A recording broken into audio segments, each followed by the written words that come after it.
Sí, graba. Bueno, bueno, ya estamos en una de las últimas clases, la penúltima, si no me equivoco. Y este es contenido ya más que nada extra, no es parte del plan de la materia, pero está bueno que lo sepan. Este es un poco contar qué es lo que se viene ahora con Python. Eh, en octubre salió el Python, la nueva versión 3.10, que tiene varias características nuevas. Em, si van ahí en la presentación les dejé el enlace de las características nuevas que tiene, el, el log de cambios que tiene.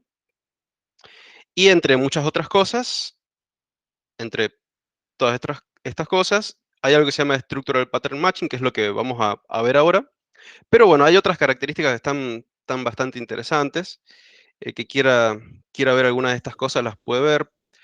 Por ejemplo, para nombrar algunas, ahora los contextos se pueden anidar en una simple expresión usando paréntesis, algo de este estilo. Eh, Esto les permitiría, por ejemplo, abrir varios archivos si quisieran y cerrarlos todos en simultáneo. Y bueno, también cambió un poco los mensajes de error en, en la consola cuando hay algún error. Al parecer ahora está un poco más precisa la forma en la que el, el error se muestra. Si por ejemplo, bueno, esto los menciono además por detalle, pero estaría bueno que después ustedes lo vean. Por ejemplo, si uno abre un diccionario y se olvida de cerrar acá la llave, es un error de sintaxis, pero el mensaje que salía antes sucedía en la siguiente línea. Por ejemplo, acá les decía que hay un error de sintaxis. Fíjense acá el piquito, a ver si le hago zoom. El piquito Perdón, acá, sí, Martín, estoy un poco perdido de qué es esto. No sé muy bien qué estás explicando. o sea, lo que se va a basar la clase es contarles un poco las nuevas características de Python 3.10, de la nueva versión de Python, pero voy a profundizar en una sola en particular, que es la más fuerte que trae, que es una sintaxis totalmente nueva para el lenguaje, pero también les estoy mencionando algunas de las otras cositas nuevas Fantástico. que trae. Disculpa la introducción. No, no, está bien.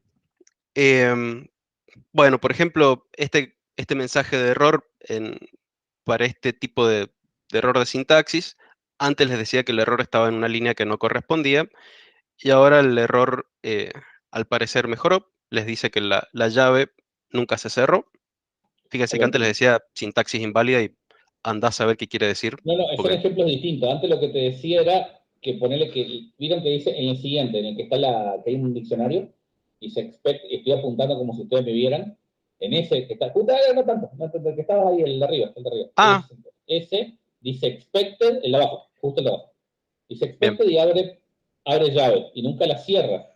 Entonces lo que te decía el intérprete en Python 3.9 te dice que la línea siguiente hay un error, es que nunca cerraste la línea anterior. Entonces esperaba, digamos, la línea continuaba, porque como Python no sabe, no había forma de saber si esa línea terminaba o no. claro, así como esta que de acá arriba no cierra, pero continúa abajo, algo así esperaba acá, como no cierra, esperaría que continúe abajo, y esto ya es un error de sintaxis. Esto no puede suceder dentro de un diccionario, que es lo que esperaba quizás. Pero bueno, ahora les menciona en forma más precisa dónde está el error. Eh, este tipo de cosas, por ejemplo, antes si había un generador en una expresión de un diccionario, eh, se tenía que poner entre paréntesis el generador, ahora se los dice, fíjense, le ponen toda esta, todos estos caracteres están mal. Eh, bueno, en fin, hay bastantes cositas interesantes.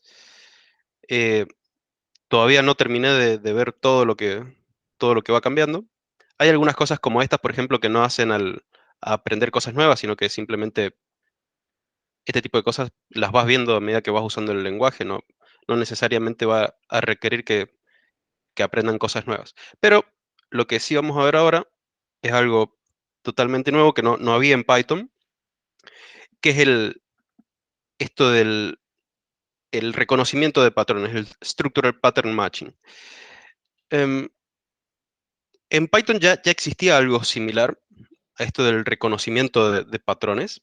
Reconocimiento de patrones es reconocer, intentar, o sea, el lenguaje intenta reconocer la estructura subyacente que hay en el código que uno está escribiendo.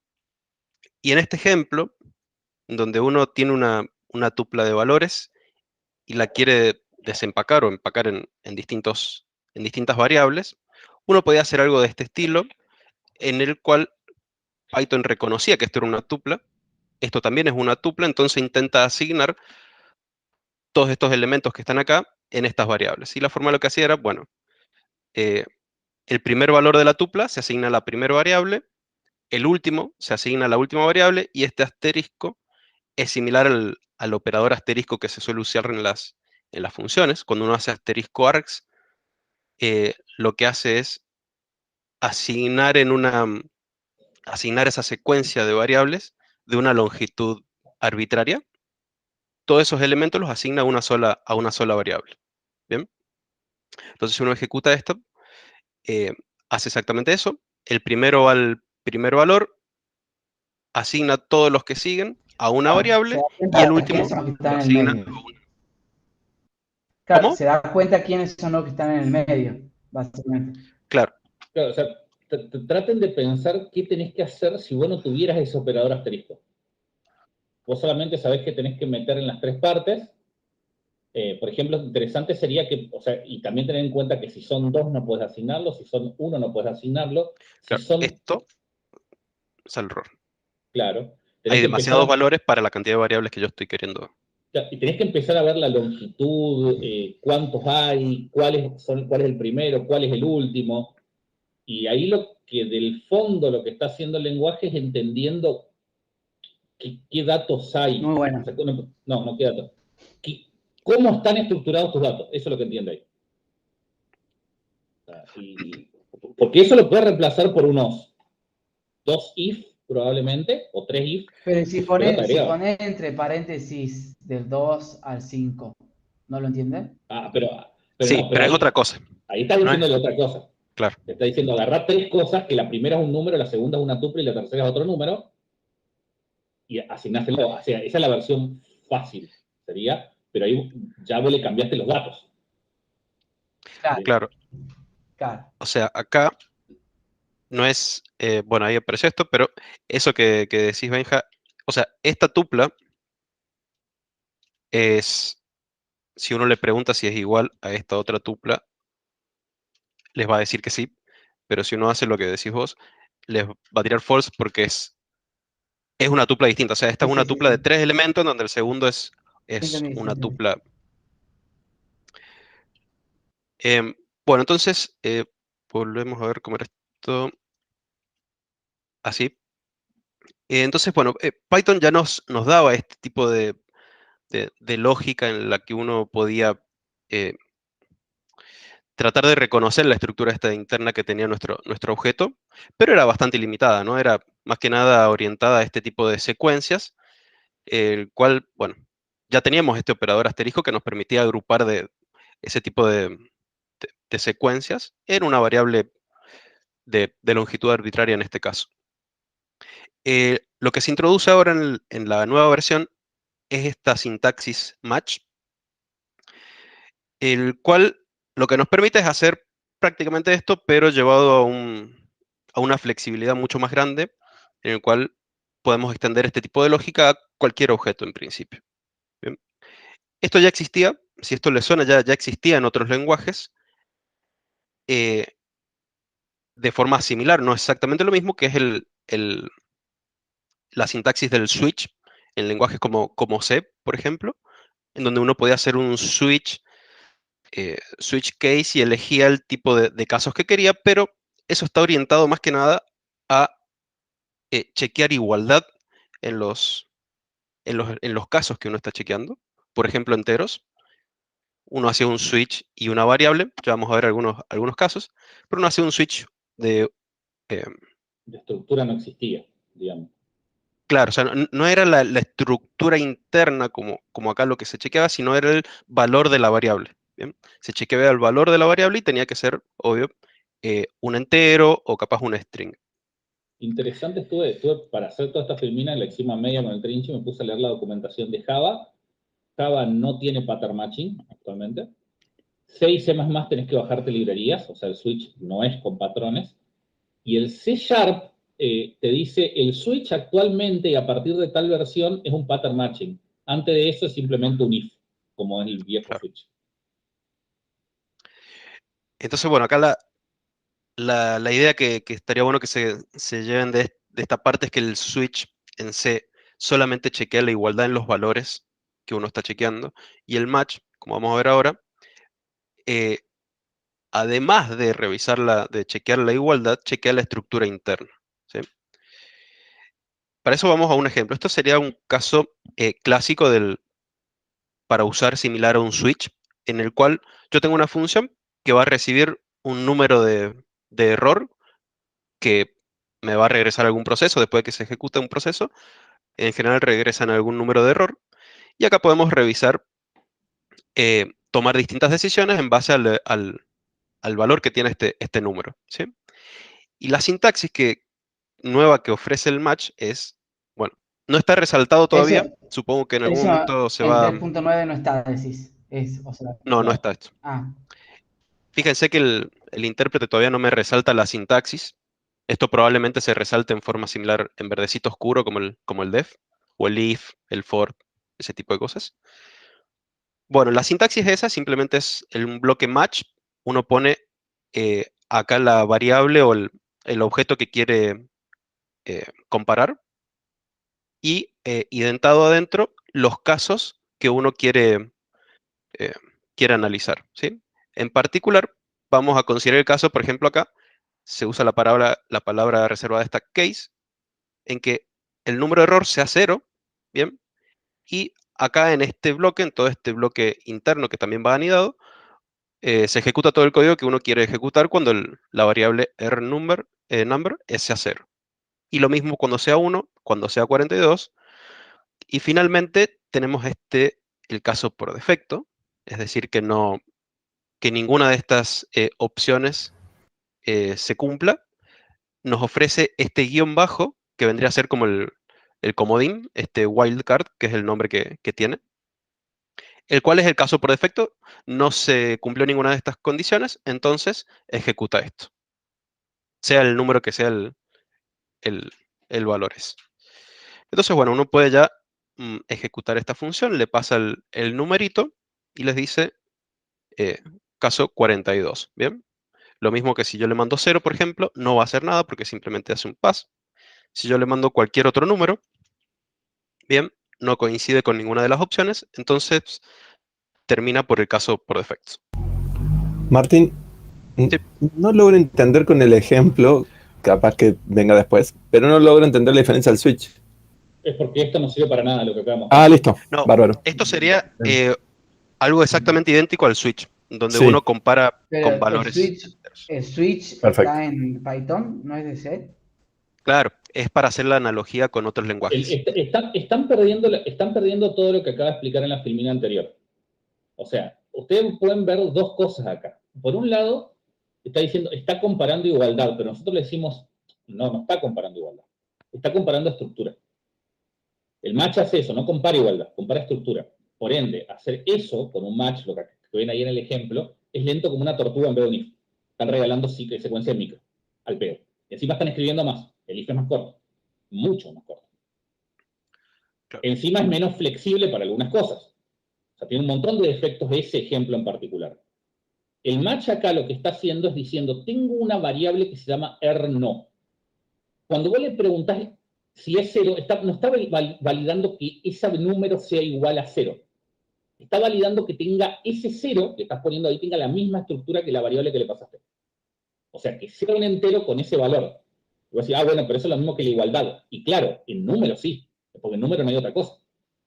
El problema está cuando tenés un diccionario, por ejemplo, que ya tenés llaves. Las llaves pueden ser distintas, puedes tener estructuras que tienen orden diferente. Todo ese tipo Si de ahí, cosas.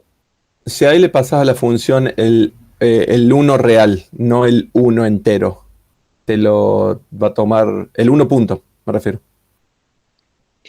Sí, mira, Vale, tomar.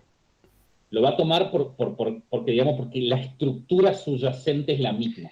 Pero claro, porque Pero no, sí, es lo mismo que hacer cuando vos comparás 1 igual a 1.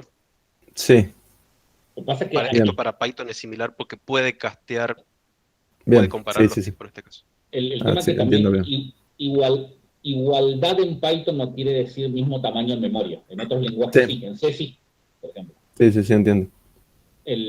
Pero el tema de nuevo, el problema es que el ejemplo es muy pobre. De hecho, esto que acaban de ver, Claro. critican sin ver un código así. No se hace.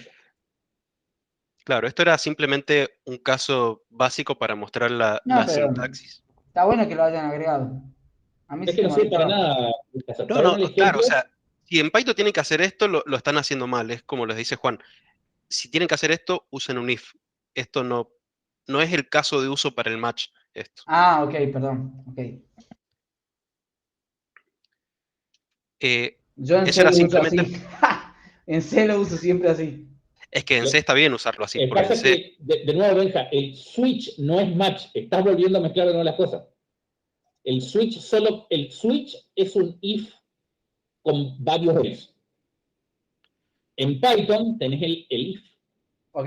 Y encima podés poner, por ejemplo, el ejemplo de ahí es lo mismo que mostró Trinchi, pero podés poner el if erro igual a 1, podés poner erno menor igual que 1. Eso no lo podés hacer. No podés poner decir menor igual en un case. No se puede hacer. En C# sí. ¿Y por qué decir, bueno, pero si el C# tiene un switch, hace eso? Porque en la documentación te dice que ese switch en realidad es un match. Ok. O sea, ese es el tema, no es el mismo lenguaje. Claro, el match lo que va a hacer es buscar algo más. No, está por decir bueno. algo más Ya lo vas complejo a ahora. ver y va a ver y va a decir, mierda, esto se complica rápido. O sea, Sí, cuando ahora cuando veamos los ejemplos les va a quedar más claro la diferencia real entre el match y el Claro, va switch. a mirar la memoria o algo así, ¿o no? más complejo. ¿Peor todavía? Ok. Más complejo y más poderoso. Bueno, este es el mismo, cada vez que muestre un ejemplo, creo que son 7 los ejemplos, les voy a mostrar cómo sería con el match y les voy a mostrar también cómo sería si tuvieran que escribir el mismo código en 3.9 o anterior, ¿sí? Todo con los if, chequeando cada una de las condiciones. Esto funciona exactamente que lo anterior, simplemente con if y distintos elif para agarrar los distintos casos, y al final el caso por defecto que no cumpla ninguna de las condiciones es el else. Bien. Eh, No, bien, esta ley la agregué yo, digamos. El sí, switch, el switch, por lo que se entiende por el switch, es un if-else. Es eso. Digamos, es un multiplexor. Es múltiplex OR exclusivo. Oeste, oeste, oeste, oeste.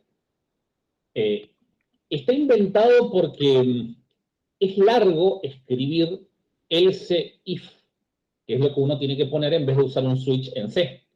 Por una cuestión de longitud y tamaño, antes, en el pasado lejano, en el cual la memoria y el disco eran pesados, uno no quería andar poniendo if tal cosa, else, if tal cosa, else, if tal cosa, else. De hecho, es lo que tiene Java. Java no tiene forma de achicar el else if.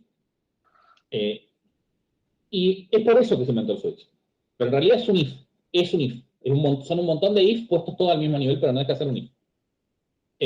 Solo compara, por definición el switch solo compara literales, excepto que algunos lenguajes decidieron por una cuestión de diseño reemplazar el switch por un match y nunca te lo dijeron. Simplemente lo cambiaron por atrás y como la opción por defecto de igualdad la hace, pues nunca te enterás y sigan dando todo igual. Pero en realidad, donde se hace muy pulsudo el pattern matching, que es lo que van a, digamos, que cada vez se va más en los ejemplos, hasta las últimas filminas son de un lenguaje que lo único que hace es pattern matching. Fue en Haskell y en Scala. Scala fue un lenguaje que creció muchísimo en popularidad hace unos 5 o 6 años atrás, y el mayor poder que tenía es que inventaron el match que ahora lo tiene Python. ¿Se acuerdan que le había dicho que la joda de Python es la velocidad con la cual roba bichos de otros lenguajes? Eso es una de las mejores características que tiene el lenguaje en comunidad. Por ejemplo, en Numba básicamente fue decir, tuvieron una buena idea los de Julia, robémosela. Eso fue Numba. Bueno, Match es lo mismo con Scala. Fueron y le chorearon la mejor idea que tuvieron y lo metieron adentro de Python. C Sharp, C y C++ tienen algo más parecido al pattern matching en los switch. Y Scala y Python directamente nunca tuvieron switch y fueron derecho al match. Y decidieron el nombre adecuado. O sea, dijeron, esto no es un switch. Tened en cuenta que esto no es un switch. Si pasa al siguiente, Femina. Está bien. Hay una convención entonces de que el switch es un if Claro. reducido y el match es El el pattern match. reconocimiento de patrón. Claro. Sí, es una estándar de falta. Ahí hay dos ejemplos. El de arriba es Java C de un switch. Piensen que en Java no tenés el if. Tenés que hacer un else espacio if. Y ahí lo que hice fue contar la cantidad de caracteres de palabras de infraestructura. O sea, palabras que no son por parte de nuestro propio lenguaje. O sea, que son los switch, el case y el break. Todo lo demás no lo conté porque es injusto. O sea, Java es un lenguaje tipado. Ya no tiene nada que esté fuera de una clase. Si se fijan, dice system.out.println, arranca una mayúscula de una clase. Entonces eso no lo conté. Pero el lenguaje hace exactamente lo mismo, las cadenas de caracteres son exactamente igual de largas, y es todo exactamente igual, y se fijan, el if son 4 caracteres, el case son 4 caracteres, el if es más corto que switch, y no necesitas los break. Y el default es más largo que el else. O sea, si vos querés hacer mucha gente te dice, pero es mucho más largo hacer el if. Claro, pero en Java, ¿podés editar el de Java? Sí, donde dice cualquiera, el 1 o el 2, me da lo mismo, el case, justo el case. Antes del 1 pones menor que 1, ponele eso, da lo mismo. Apretá, ejecutar, no la slide. No, es que ahí está. Eso en Java no anda, tampoco anda en C, tampoco anda en C++. Eso anda en C Sharp, por ejemplo, ¿pero por qué? Porque ahí ya estás tomando un montón de cuentas más parecidas a lo que es el pattern matching. El de abajo, si vos te vas al de Python y cambias igual por menor igual que 1, o menor que 1 directamente, sacarle el igual, eso sí anda. Nótense que es mucho más poderoso el if de Python que el switch de Java. O sea, se pueden hacer muchas más cosas. Dios sabrá por qué nos hicieron creer que el switch es más corto que el if, pero no necesariamente. De hecho, en otros lenguajes existe, en vez de el if, existe el sif. Pero eso creo que es Ruby, es el sif, algo por el estilo. Pero no hay, digamos, si tienen que hacer este tipo de comparaciones, el if sigue conveniendo. O sea, básicamente le medí el costo a eso. Más o menos. Capaz que me fue un poco injusto porque ahora me di cuenta no medí los igual. En el otro no hace falta. Hay que sumarle, al de abajo hay que sumarle 1, 2, 3, 4 caracteres más al de abajo. O sea, te queda 14 contra 36, sigue siendo la mitad. ¿Quieren sumarle los espacios? Bueno, le sumamos 4 más. 18 contra 36. Total. O sea, si quieren hacer esto, siguen usando el if. No usen match. Nunca. Porque además el match es mucho más lento. Mucho más lento y ya van a entender por qué. Bien. Bueno, entonces ahora vamos a un ejemplo un poco más correcto en el sentido de para lo que está diseñado el match. Supongamos que tenemos una función que recibe un comando que es un string. Y lo que queremos hacer es, bueno, analizar ese comando, que puede ser un comando compuesto, o sea, make clean, por ejemplo, o sea, un comando del tipo make. Lo que queremos hacer es, bueno, este comando lo vamos a separar en los las distintas palabras, las distintas variables que trae, y vamos a analizar exactamente cuál es el comando de la estructura interna que trae el comando, ¿sí? Este método split, no sé si se llega, está bien, este método split, si no se acuerdan, lo que hace es un método de los strings, que lo que hace es separarlo en donde hay un espacio, ¿sí? Así por defecto, si no le pasan ningún argumento, lo que hace es separar un string en donde hay un espacio y te devuelve una lista con todas las palabras. Entonces lo que vamos a hacer, nosotros, por ejemplo, le pasamos un make o cualquier comando y lo que va a hacer es analizar, bueno, vamos a acá tomar el caso en el cual esta variable, que fíjense acá que yo no en el match no hay una variable, sino que hay un subcomando, o sea, hay una subexpresión, para no confundir justamente con el comando, en el cual a la variable yo le aplico un método y me regresa otra cosa, ¿bien? O sea, esto va a retornar algo y es ese resultado el que vamos a analizar. El primero de los casos que quiero considerar es que sea una lista en el cual tenga un solo elemento y que ese elemento coincida con la palabra make, con el string make. Bien, en ese caso, imprimimos un mensaje. Bueno, acá habría que ejecutar todo lo que hace el make, bien, todo ese bloque de código. Simplemente vamos a imprimir un mensajito para decir que estamos en ese caso. Otro caso posible es que sea una lista con dos elementos, en donde la primera de los elementos sea el string make y el segundo de los elementos sea cualquier cosa, ¿sí? O sea, cualquier otro eh, objeto en principio. Nosotros sabemos por cómo está estructurado esto que va a ser un string, pero puede ser cualquier objeto.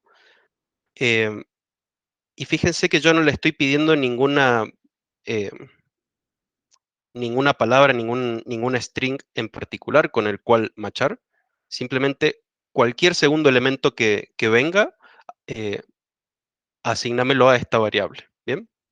Entonces este CMD queda ligado con cualquier elemento que venga en la segunda posición, solo en esos casos, ¿no? En el cual sea una lista de dos elementos, en donde el primer elemento sea un make. Y el segundo caso queda libre, pero yo lo agarro como variable internamente. Otro de los casos eh, es que sea una lista con un solo elemento, pero ya no make, sino que sea un restart. ¿Bien? Otro de los casos es que sea una lista en donde el primer elemento sea el comando rm, y luego de eso, fíjense que yo tengo acá el asterisco, files. Yo acá voy a agarrar todas las listas que sean de una longitud arbitraria, y el resto de los elementos de la lista van a ser asignados a esta variable files. ¿Me siguen? ¿Ustedes?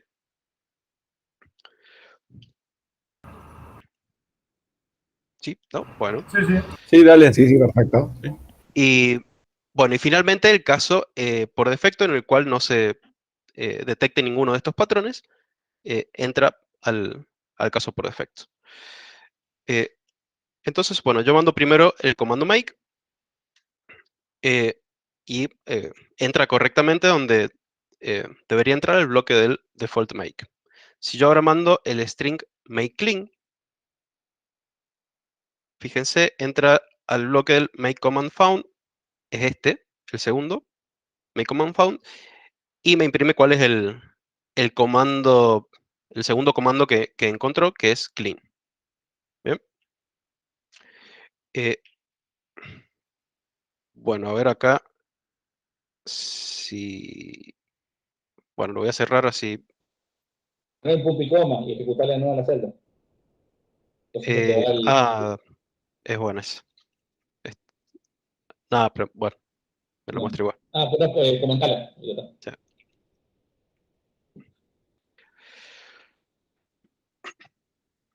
Eh,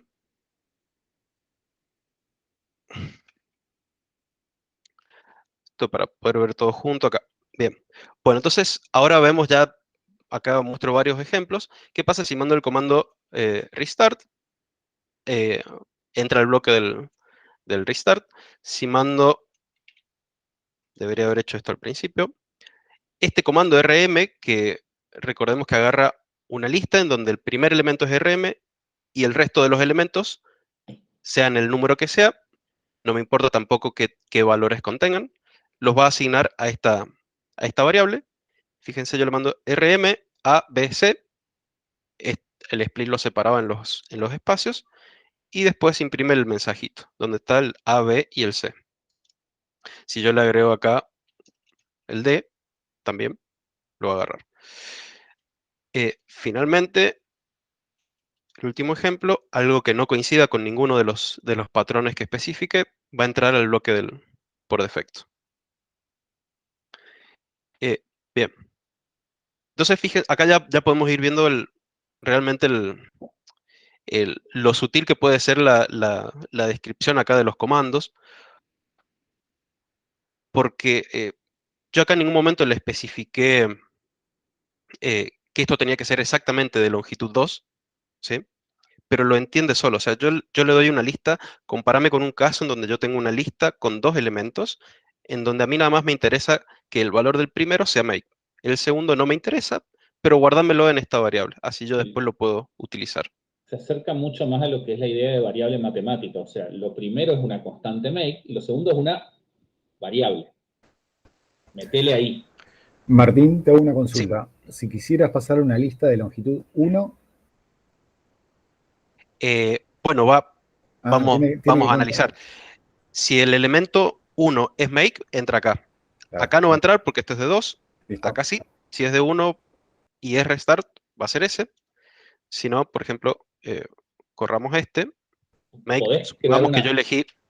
Podés poner escribí mal. corchete y una variable. No, perfecto, porque tiene que contener RM al principio. Está bien. Claro. Por eso es que no entró en doesn't match. Claro, exacto. Bien. Esta sería la forma si queremos hacer el mismo ejemplo escrito en Python 3.9 o anterior, con todos los if, explicando cada uno de los casos. Voy a separar esto para poder ver mejor. Fíjense que, dado el comando, lo tenemos que separar, como es esta la variable que vamos a estar comparando en cada if. Está bueno tenerlo en una sola variable, así no tenemos que hacer esto en cada caso. Comparamos esto exactamente con el make, en este caso. Hacemos el elif, y acá revisamos el caso en que sea una lista de 2 componentes. Hacemos que el len sea igual a 2, que el primer elemento sea make. Recién ahí guardamos el segundo elemento en una variable y ejecutamos el código que continúa. El if, que el comando sea igual a restart. El if acá era la lista de longitud arbitraria, siempre y cuando, fíjense acá, mayor o igual a 1, siempre y cuando el primer elemento sea RM. Guardamos en una variable todos los elementos que continúan, los elementos arbitrarios, y recién imprimimos, y finalmente el else. Fíjense acá ya que se empieza a poner bastante feo de leer cuando hay varias condiciones que evaluar. Esto ya se empieza a poner bastante difícil. Y bueno, estos son exactamente todos los mismos ejemplos que estaban previamente. Vamos a, no sé, por ejemplo, el código es, la salida es exactamente la misma. Bien, otro de los ejemplos es cómo declarar alternativas, ¿sí? Dado un caso. Y para eso tenemos el operador pipe, que es la barrita vertical, esta que está acá. Es el virt or también. O sea, comparás exactamente 2 números con eso en el medio, hace un or a nivel bit. Compara subnumerito con subnumerito. Y bueno, dado este caso, por ejemplo, también recibimos un comando en forma de string, lo separamos en las distintas subcomandos, y vamos a analizar los siguientes casos, en el cual sea una lista con un elemento, que la palabra sea north, o que sean 2 elementos, en donde la primera sea go y la segunda sea north. Bien. Este ejemplo lo que hace, como para entenderlo, es simplemente decidir ciertos eventos, ¿sí? En este caso, en qué dirección moverse. Supongamos que estamos en un juego. Si el usuario dice north o si dice go north, yo quiero que se comporte de la misma manera. Entonces, este operador nos permite poner alternativas en el mismo caso. ¿Bien? Cualquiera de los dos casos que sea. Poner eso o poner or ahí. No se puede. Ahí no se va a poder. Porque el or primero lo que va a hacer es resolver esas 2 listas y después va a continuar. Y de hecho, una lista north con algo O sea, imagínate, esta lista tiene la palabra north. Si vos agarrás y comparás con otra lista que tiene go north, las dos son true. El OR, por cómo funciona, con que uno sea true, todo lo demás true. O sea, se va a quedar con la primera lista. ¿Va? Eso simplemente se va a colapsar a un corchete north y nada más. Si fuera un AND, se quedaría con la última lista porque va evaluando hasta llegar al final. Eso es porque todas las variables, todos los objetos en Python tienen valor booleano. Bien. De todas formas, si intentan, les va a decir error de sintaxis. Cambia totalmente el modo de operación cuando te metes dentro del match. Cambia todo. Por eso es tan pesado. Bien, el segundo caso que vamos a considerar es que el comando sea una lista de 2 elementos, en donde el primer elemento sea un get, get algún objeto, cualquiera sea que ingrese el usuario, lo vamos a guardar en esta variable, ¿bien? O que el usuario me haya indicado un comando de tres palabras, digamos, que sea el primero pick, el segundo up y después el objeto. O también voy a considerar el caso en donde sea el pick objeto up, ¿sí? Cualquiera de esas opciones que el usuario me diga, lo voy a considerar como que sea el mismo caso y voy a ejecutar. Por ejemplo, en este, diga go north, escape.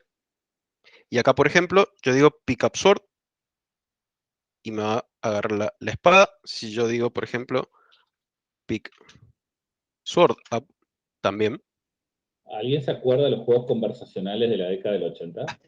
Los viejos de texto. Se pueden implementar con esto, bastante fácil. Antes, en esa época la remaban en dulce de leche y la hacían en assembler. Y sí. Los juegos se hicieron en assembler hasta más o menos la Play 2, para que se hagan una idea. Bien, y ese sería el ejemplo de cómo quedaría exactamente el mismo código desarrollado todo con if. Fíjense, dado el comando, tenemos que chequear que sea norte o que sean una lista de 2 elementos, go north. Si no, que el comando sea de longitud 2, que el primero sea get, ¿sí? Al segundo elemento lo guardamos en la variable y recién lo imprimimos. Fíjense acá que yo antes tenía en un solo caso, voy a volver para atrás, yo podía tener en un solo caso estas 3 opciones, por más que la longitud de la lista sea diferente. Esta es una lista de 2 elementos y esta de 3. Acá es distinto, yo apenas chequeo que la lista sea de longitud 2, ya no puedo acceder a todos los casos en donde la lista es de longitud 3, ¿sí? Bien, para eso hacemos los otros del if. Acá sí ya comparamos que la longitud sea 3 y recién ahí vemos que tanto el comando 0 como 1, eso es lo que me dice esto, el 0 y el 1, sea pickup. El tercer comando lo guardamos en la variable y lo imprimimos. Luego está prácticamente la misma en donde se invertía el orden del objeto. ¿Sí? Fíjense que sea de longitud 3, el primer elemento sea pick, que el último sea up, ¿bien? Y recién el comando del medio lo guardamos en la variable. Acá quizás se podía hacer un if anidado una vez que se compara la longitud igual a 3, y adentro se compara esto, pero se vuelve cada vez más. En el primero podrían poner commands, in, y meter esas dos listas en una tupla, o sea, se puede achicar un poco. Claro. Algo. Sí, de la forma que se achique no va a resultar menos, no va a resultar más legible tampoco. Realmente hay que, si uno quisiera comparar exactamente el mismo código en donde suceden todas estas cosas, es necesario tomar todos estos pasos. Y bueno, esto funciona exactamente igual que el código anterior, pero bueno, acá ya se empieza cada vez más, es bastante más feo lograr un código legible y compacto, ¿no? Una cuestión, digamos, el case, switch de C#, que en realidad es un match que parece de agua, pero tamarindo, igual que el chavo. Vos si vos querés hacer, volver al ejemplo anterior, si vos querés hacer esos pipes que son un OR, o sea, o este match, o este match, o este match, tenés que poner varios case uno abajo del otro, porque todos los case siguen terminando con un break, acá no. Y al no terminar con un break tuvieron que inventar una sintaxis nueva, y la limitación hizo que esto sea un poco más corto, en realidad. O sea, pasa eso, digamos, se van al de C#, van a ver eso. Yo sé que el C++ en los últimos estándar tiene pattern matching, en los últimos. Bien. Acá se pudrió todo. Acá sí. Bueno, acá donde ya empiezan a surgir algunas cosas interesantes, ¿no? Como el tema de la composición de patrones. Donde uno puede agarrar distintos patrones y hacer un patrón más complejo para lograr un resultado mucho más flexible, ¿no? Supongamos un caso similar al anterior, donde tenemos este go, bueno, acá, este north o go north.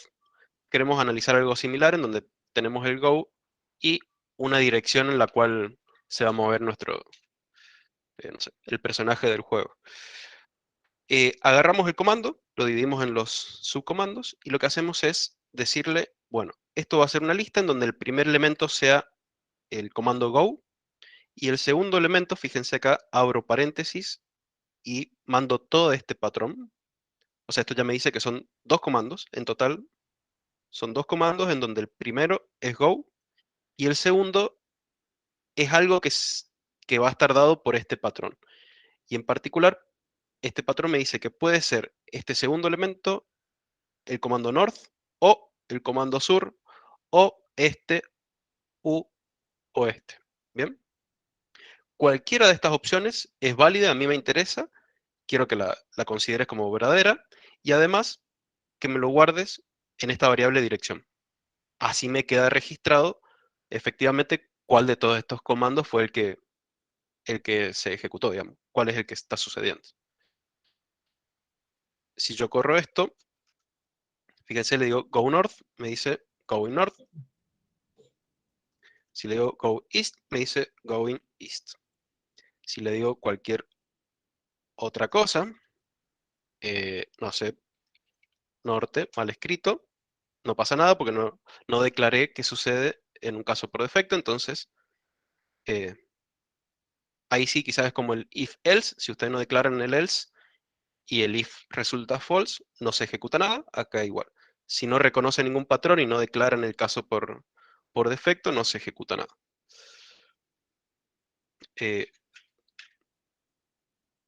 Bien. ¿Cómo haríamos esto con los if? Nuevamente, chequeamos que la longitud del comando de la lista sea 2, que el primer elemento sea go y que el segundo elemento esté, en este caso, dentro de este set y que sea cualquiera de estos valores. ¿Bien? Si es así, agarra ese comando y guárdamelo en una variable.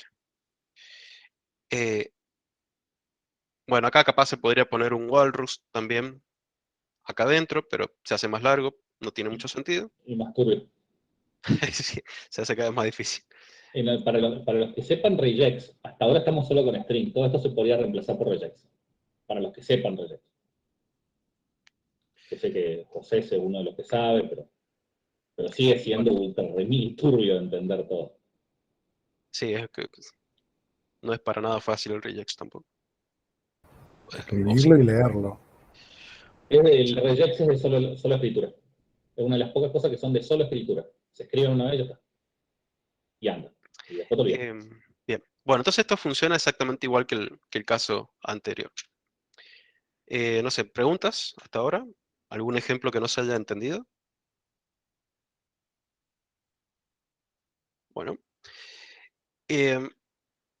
También podemos utilizar dentro de las expresiones de los patrones, podemos utilizar un if, que sería un if en una sola línea, en un if lógico, para detectar algún caso particular dentro de los patrones, ¿sí? Por ejemplo, dado el mismo ejemplo, ¿no? Del go north, go east, dado ese, seguimos en ese caso, yo quiero un patrón en el cual sean dos comandos, el primero sea go, el segundo caso, guárdalo en esta variable dirección, si el valor de dirección está dentro de esta variable exist.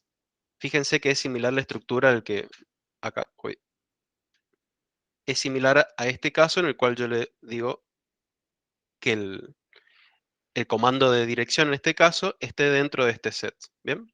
Con el operador ahí in. Entonces, acá le preguntamos exactamente lo mismo. Si la dirección está dentro de este contenedor, que puede ser un set, una lista, una tupla, exist, que va a venir por argumento de la función, esto lo va a generar el usuario, con las opciones que el usuario quiera, solo en ese caso va a entrar en este lugar. Si no es así, agarra cualquier otro caso, ¿bien? Donde no se cumpla esto, y va a entrar en este bloque. No ejecute esto. Bien, entonces, si le decimos go north y las opciones son east y south, me va a decir no puedo ir en esa dirección, que es el caso por defecto. Bien. Si yo le digo que la única dirección válida es norte y bueno, va hacia el norte, va a poder ir hacia el norte. Si le digo que la única dirección es este, bueno, es el mismo caso anterior, no va a poder. Bien, o sea, entonces podemos utilizar este if lógico dentro del patrón de la cláusula case. Si quisiéramos hacer esto nuevamente, vamos a revisar la longitud, que el primer comando sea go y que el segundo esté dentro de la variable esta que manda el usuario. Ahí sacamos la dirección como una variable e imprimimos el mensaje. Si no, nuevamente que la longitud sea 2 y que el primer comando sea go, y ya no chequeamos cuál es el segundo elemento, ¿bien? Que era lo que nos interesaba acá, y en ese caso imprime que no puede ir en esa dirección. O sea, esto solo se va a ejecutar si esta parte de acá es falsa. Y bien, y bueno, los ejemplos son, en todos los casos, son exactamente los mismos. Bien, y ahora vamos a la parte acá que a mí todavía me cuesta, me cuesta terminar de comprender el alcance que tiene, porque es bastante simple y bastante poderosa esta parte. Y bueno, hasta ahora estuvimos chequeando objetos simples como una lista de 2 elementos. ¿Qué pasa si queremos revisar la estructura interna de objetos mucho más complejos que una lista, ¿no? Y para eso veamos el caso de un ejemplo de una arquitectura basada en eventos, ¿sí? Un evento como el usuario hace clic o presiona una tecla. Ese evento de presionar una tecla, hacer un clic, va a instanciar, supongamos, no está todo eso desarrollado, pero supongamos que cada uno de esos eventos instancia una de estas data classes. ¿Bien? El clic, cuando yo hago clic, me va a guardar en esta variable position la posición del mouse en la pantalla, supongamos, ¿sí? En píxeles X, Y. O sea, si yo hago clic acá en int, va a registrar cuál es la posición del cursor en ese momento y lo va a guardar en esta posición y me va a decir cuál es el botón que se accionó, si es el botón derecho, el izquierdo o la ruedita, supongamos. Lo mismo que si el usuario presiona una tecla, me va a guardar en esta variable cuál es la tecla que se apretó, si es el Enter, si es una letra, no sé, la H, cualquier letra, va a quedar registrada en una instancia de esta clase. Y esta clase quit no registra nada, pero es simplemente es un evento para terminar un proceso, supongamos. Como supongamos, no sé, apretar escape y se corta.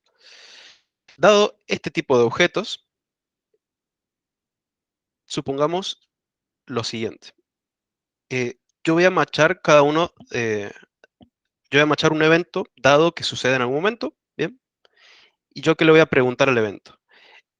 Este evento es de la instancia click, del objeto click, ¿sí? Es decir, primero tiene que matchar que sea una instancia de esta clase, tal que en el argumento posición va a tener valores x, y que yo no especifico. Bien. Entonces esto ya nos dice que van a quedar registrados como variables, ¿sí? Porque no están declaradas en ningún lado. Entonces solo va a asignar al x y al y la posición con la que venga esa instancia. Y solamente en los casos en los que el botón accionado sea el izquierdo. Bien. En esos casos va a manejar ese clic haciendo lo que tenga que hacer, ¿sí? Dice acá, handling left click en esta posición, X, Y. Si no sucede eso, es decir, si en este caso no se accionó el botón izquierdo, yo simplemente lo que me interesa es que sea un evento click y dame cuáles son las posiciones del cursor en el momento de hacer clic, ¿sí? Y se van a guardar en las variables X e Y. Y recién ahí va a ser lo que tenga que hacer. Si no sucede ninguna de estas cosas, va a seguir preguntando, bueno, este evento es instancia de key press, o sea, se presionó una tecla. Si es así, esa tecla es la Q mayúscula o la Q minúscula, o además, o sea, va a preguntar esto si la tecla presionada es la Q o si el evento es un evento quit. En ese caso, lo que hacemos es cortar el proceso, terminar el proceso, ¿sí? Esto nos da la idea ya de que la Q lo podemos utilizar en este caso como un atajo para terminar el proceso. Si no sucede esto, va a seguir preguntando, bueno, este evento es de la instancia keyPress. Si es así, la variable es la flechita para arriba que se va a registrar con este string. Si es así, hace going up. Si no es así, bueno, si es alguna tecla extra, cualquier otra tecla, no vas a hacer nada. Y finalmente atrapa cualquier otro evento posible. Eso también puede ser el guión bajo, porque el guión bajo es un nombre de Claro, variable. O sea, el valor por defecto es meter una variable ahí y lo que venga guardarlo. No es lo mismo. El guión el bajo es tema una del, variable descartable. está bien, el tema del guión bajo es que si usan el guión bajo, acá adentro no van a poder utilizar el guión bajo. ¿Seguro no se puede? Lo probé, a ver, veamos. Bien, ahí lo ejecuté. Bien, entonces vamos a los distintos casos. Yo le voy a mandar un evento que sea un clic en la posición 00 con el botón izquierdo del mouse. Dado eso, me va a detectar que realmente es un evento clic en esta posición. Bien. Fíjense acá lo antiintuitivo que a mí me resultó esto, pero bueno, es cuestión de pensarlo un poquito y capaz a uno le cae la ficha después. Esta sintaxis por sí sola, intuitivamente uno piensa, ve esto y dice, claro, acá yo estoy instanciando un objeto del tipo click con esta posición X e Y, que bueno, acá me tomó, no sé qué valores me tomó de los ejemplos Los primeros anteriores. del ejemplo. Sí. Sí. El primer ejemplo. Y con el botón izquierdo. Pero esta sintaxis es exactamente la sintaxis que uno utiliza para instanciar un objeto, ¿sí? Yo acá estoy instanciando el objeto tipo click, ¿sí? Con este estado. Acá eso no sucede, ¿sí? Acá yo no, cuando declaro esto no estoy instanciando ningún objeto, sino que le estoy diciendo que el evento que venga, que sí es una instancia, tiene que ser de este tipo, ¿bien? No va a comparar este evento contra una instancia de la clase click en este caso. Eso es muy importante que quede claro, que acá no se está instanciando ningún tipo de objeto, en ningún caso, ¿no? Nuevamente acá, si yo le mando un evento quit, va a terminar el proceso. Si yo le mando cualquier nuestro evento, a ver, digamos, no sé, un número entero 1, que no va a machar con ninguna de estos objetos. Bien. Funciona. Me tira value error, claro. No reconoce el evento click. Ok. Quedó con algo grabado. Para no, porque Bien. está. Vamos de nuevo. Ahí. Ya sé por qué, porque el guión bajo quedó guardado con algo. El guión bajo es una variable que se asigna siempre a la salida del último comando, pero volvé a lo que el ejemplo anterior, hace un par de control Z en el... Si yo hago este del. Claro, ahí está. Yo la borré del espacio nombre ahí y ya no la encuentro. Acá me dice que no. El guión bajo no está definido. O sea, no le gusta usar el. Esto ya lo había probado, por eso me acordaba.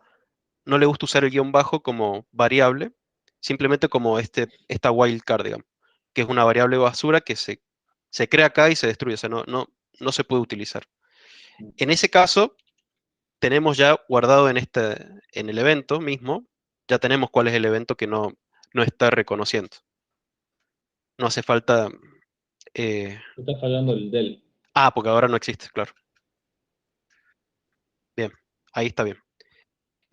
Value error no reconoce el evento 1. Bien.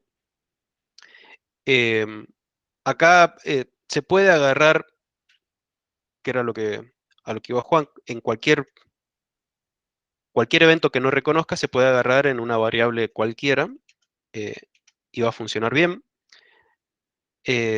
Esto capaz es útil cuando esto es una subexpresión, no es una variable sola, como en el caso de los comandos. A ver si volvemos para atrás. Bueno, justo acá. Acá yo estoy agarrando una subexpresión como patrón el cual voy a comparar. Bien. Entonces, para no perder eso, yo lo puedo llegar a atrapar acá, print, bueno, X. Y acá, digamos que es esto, y le mando algo así. Pero tratar de hacer un explicante. Qué salame. Algo así. Entonces, yo puedo agarrar esta variable, el resultado de esta subexpresión, la puedo guardar finalmente acá en esta variable por defecto. Porque si no se pierde, digamos. Quiero volver esto. Bien. Bueno, estamos acá. Bien. Eh, entonces esa es la forma en la que uno tiene de chequear un objeto que puede ser de cualquier tipo. Fíjense que estos son el click con el key press, con el quit incluso, son todos de tipos diferentes. Y uno puede componer distintos casos y de una forma bastante simple comparar si un objeto es instancia de alguna clase. Bueno, acá está me quedó chiquito. Coméntalo. Estoy apretando el shift. Bueno, en este caso, por ejemplo, que el caso por defecto lanzaba una excepción, yo puedo embeber, esto simplemente para mostrar, puedo embeber esta función en un bloque try y agarrar esa excepción y que, bueno, no suceda el error, ¿sí? Nada, simplemente como ejemplo. Bueno, ¿cómo uno podría hacer exactamente esto con los if? Y bueno, acá es donde se empieza a poner cada vez más fiero el lenguaje, porque uno tiene que empezar a chequear el tipo, por ejemplo.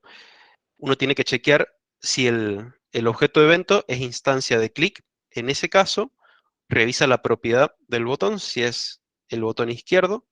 Recién ahí extraemos la posición en las variables X e Y y hacemos lo que tengamos que hacer. Si no, simplemente chequeamos que que sea instancia de click, no nos interesa qué botón es.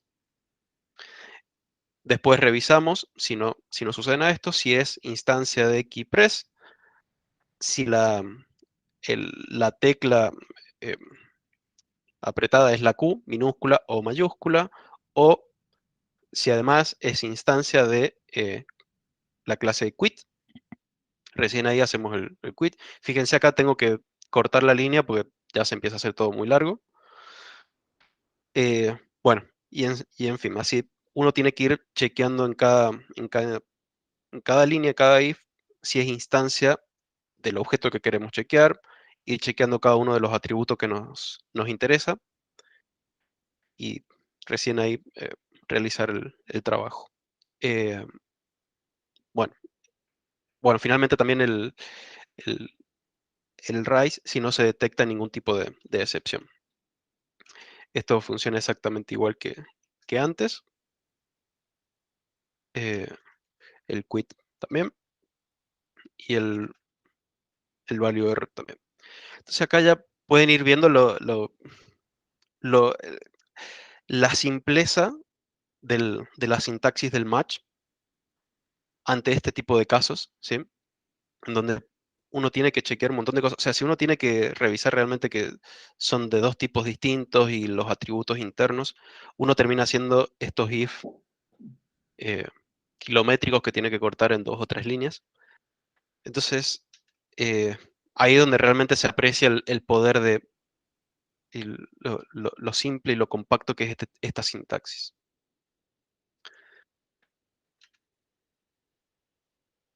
Y bueno, finalmente, otro caso interesante también es comparar diccionarios, o sea, el revisar internamente qué llaves valores tiene un diccionario, ¿sí? Entonces, supongamos este caso en el cual el ejemplo está como orientado a una arquitectura web en donde los eventos se regresan en formato tipo JSON, que son diccionarios, o sea que piensen nada más en diccionarios para el ejemplo. Y lo que queremos hacer es, dado este evento, que sabemos que van a ser diccionarios, queremos revisar que sea un diccionario tal que internamente tenga un par llave-valor, en donde la llave sea el string transport y el valor sea HTTP. ¿Bien? Y ahí ejecutamos el código. Si no, queremos comparar que el diccionario tenga todos estos pares llave-valor, que tenga el verb get, tenga el page articles y tenga el page number, este page no, con cualquier valor interno que vamos a guardar en esta variable n. ¿Bien? Si se cumple todo esto, o sea que tenga todas estos elementos, el diccionario, o sea, todos estos pares llave-valor los tenga guardado el diccionario, recién ahí entra y ejecuta. Si no es así, si no se cumple todo esto, revisa si tiene estos pares, verb post, fíjense en mayúscula, y page sign up. Esto, acá en este ejemplo, lo que hacemos es entrar al segundo caso, que es el más largo, en el cual tenemos el par verb get, page articles, page number, y en este caso el 5, que es el que se va a guardar en la variable n, y otro par extra que simplemente está para mostrar que puede tener o sea, puede tener muchos más pares el diccionario, ¿no? No hace falta que sean exactamente estos. En ese caso, bueno, fíjense, me imprime cuál es el número de página que está mostrando. Si yo lo cambio, Es va a un seguir ejemplo. Es un ejemplo de paginación en cualquier página web. ¿Vieron cuando ustedes ponen siguiente página, en cualquier cosa para ver videos, compras, lo que fuera? Lo que está haciendo un get es cuando vos traes la página web, cuando vos subís información, por ejemplo, con rellenar un formulario, un post. Decís, bueno, ¿qué estoy viendo? Artículos de compra, de lo que fuera, o sea, Mercado Libre, imagínense, estoy entrando diferentes artículos para comprar, y en qué página estoy entrando, y el info extra es algún parámetro más que sirve para algo, que se lo puede ir tu información de logueo, que sé yo que puede ser algo, el token en el cual está logueado, algo así. Eso es lo que está, ese es el ejemplo que está haciendo. Bien. Em, entonces, bueno, este ejemplo, pensé que había otro ejemplito, pero no. Bueno, en fin, lo único que hace esto es revisar, dado el caso, que el diccionario tenga todos estos pares llave-valor, ¿bien? Puede tener muchísimas otras cosas, no nos interesa qué, pero mientras contenga al menos estos casos, lo va a considerar como que machea el objeto. Para hacerlo esto de la forma vieja, hay que ir revisando todos los elementos, ¿bien? Le pedimos al diccionario el elemento transport y revisamos que sea igual a HTTP. Si no es así, bueno, vamos al siguiente caso, en Y donde estamos haciendo revisamos... trampa. Y estamos haciendo trampa porque estás usando el get. Claro, esto Porque si no es un diccionario, esto me tira un error porque no va a tener el método no, get. no, pero el get lo que hace es devolverme transporte si está, si no devolverme none. En realidad ese Bien. get involucra un if. O sea, estás haciendo, digamos, o sea, si vos quisieras hacerlo completo, solo con if, como el original, esto se pone pesadito. Claro, Muy tenés que... pesadito. Tenés que validar que primero esté la variable de transporte, y Claro. si no está la variable, si está la variable de transporte, accede ahí. O sea, falta un if antes, digamos, ¿no? Es pesado, digamos. Bien.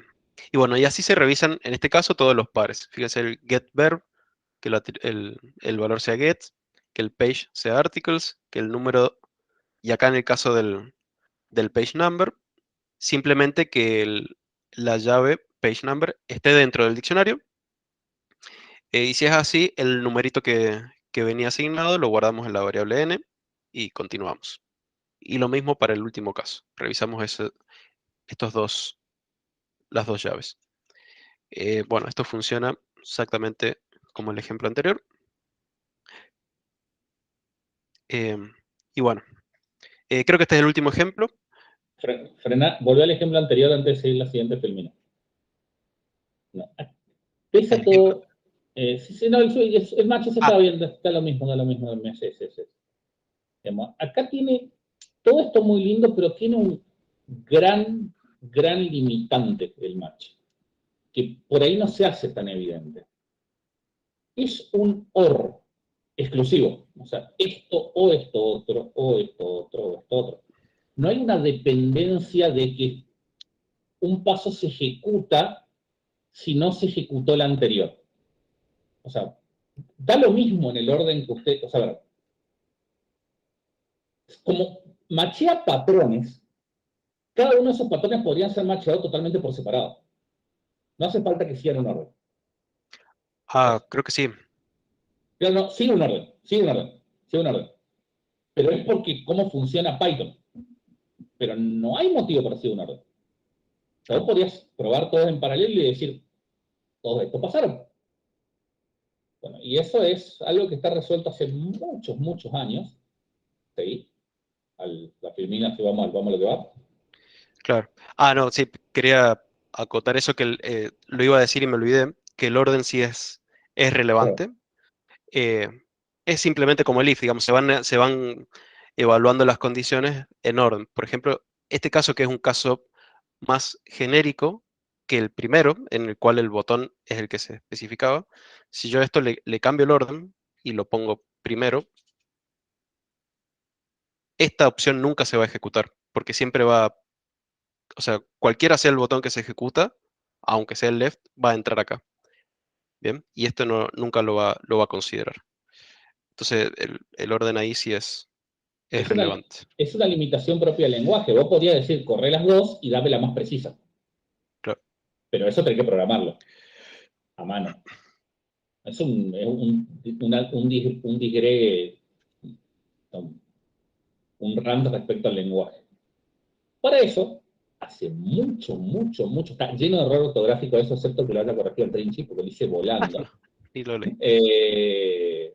Como cerveza el otro día, bueno, la ve al lado de la otra, así que no importa. Pero existe lo que se llama la programación lógica.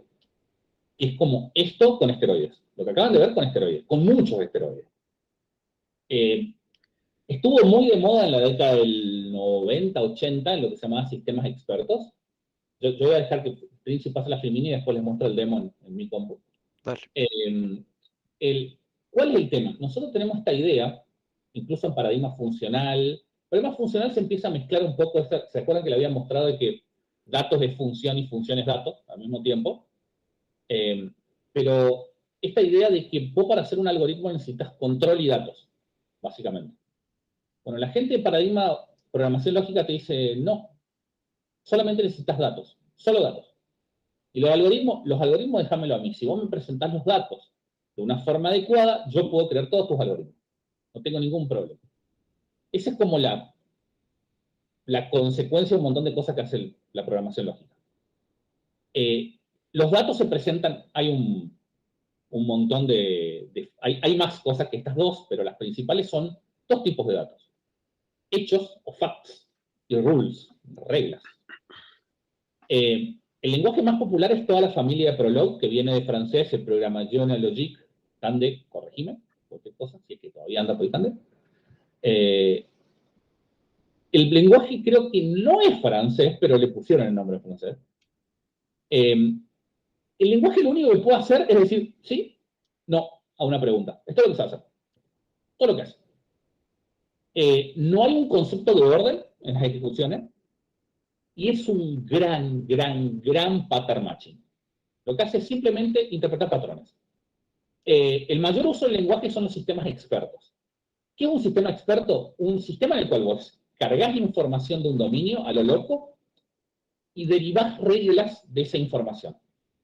Por ejemplo, algo que se puede hacer en cualquiera de sus áreas es agarrar cualquier sistema de datos medio grande y convertirlo en este formato y le pueden empezar a tirar preguntas, las cuales hace que haga cosas mágicas.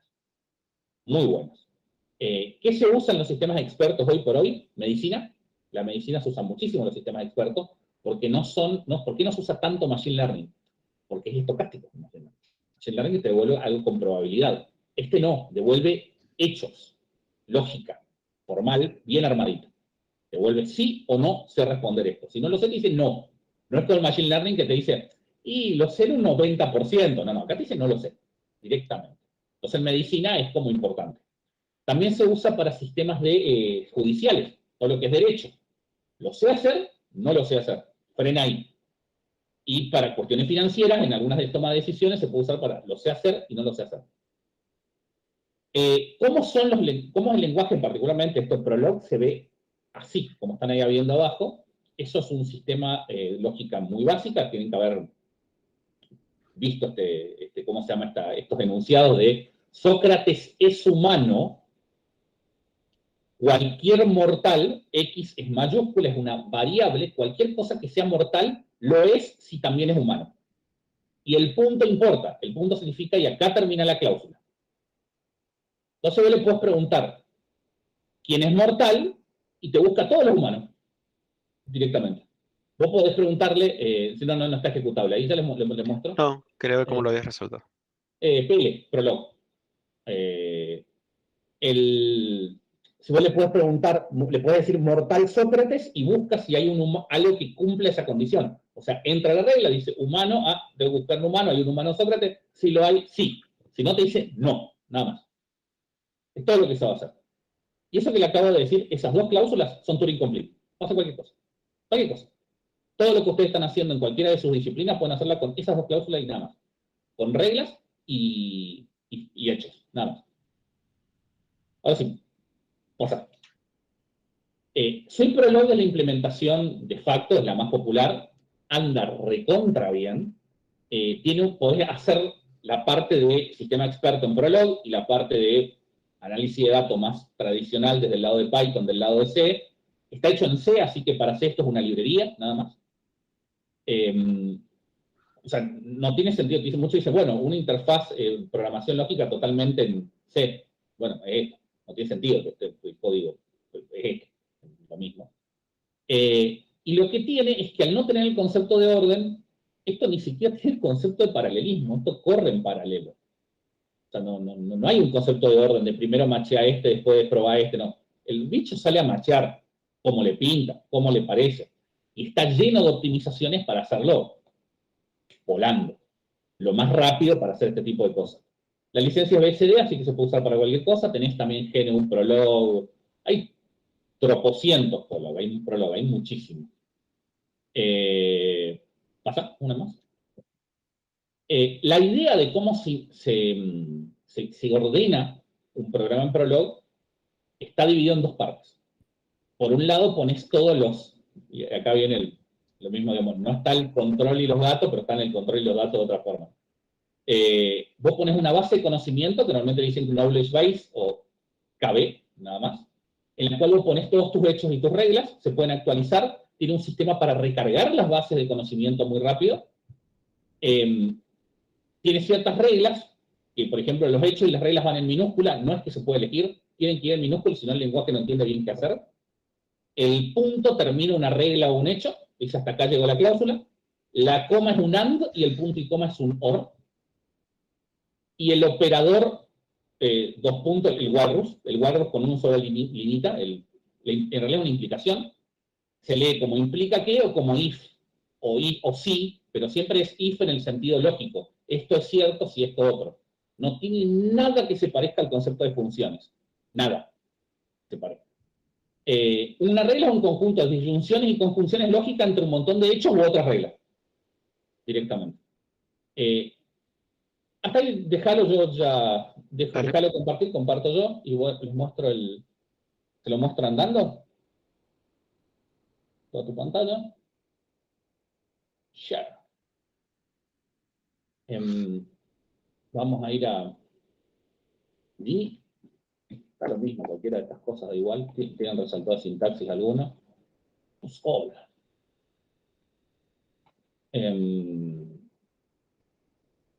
Tunar, bueno, cerramos. Vamos a abrir un binomio. Instalé el cool retroterm, instalé. ¿Te gusta? Instalé esto. ¿Sabes para qué sirve? Para nada, pero mira, está buenísimo. Y no anda Unicode, anda para WordCon. Te va a comer la vista esos colores. Mal, podés ir a Settings y podés cambiarlo a, ¿querés que sea como un Apple II? Como una DOS. Monochrome Green. No, ya está. No. Bueno, estamos en Genome. Para mí es la mejorcita de las terminales. WordCon, this, ls, cd, extra, prolog. G, tengo esta base de datos de conocimiento, le puse dbpl. El algoritmo por defecto en el cual se muestra todas las cosas es el árbol genealógico. Así que vamos a mostrar el árbol genealógico y un pequeño ejemplo de cómo con muy pocas cosas se puede crear información muy compleja. Acá lo que está diciendo es que Adam es un hombre. ¿Tengo un resaltado de sintaxis? Edit, document, indent type, set file type. Oepa. Markup, no, script, prolog. No tengo prolog. No está. No. Programming language. No está. Bueno, en fin, está. Vamos a cerrarlo entonces, vamos a abrir Go.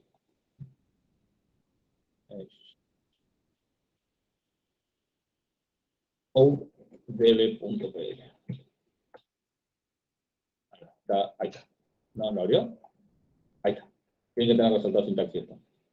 Acá dice que es prolog, fíjense. Bueno, lo bien que me está...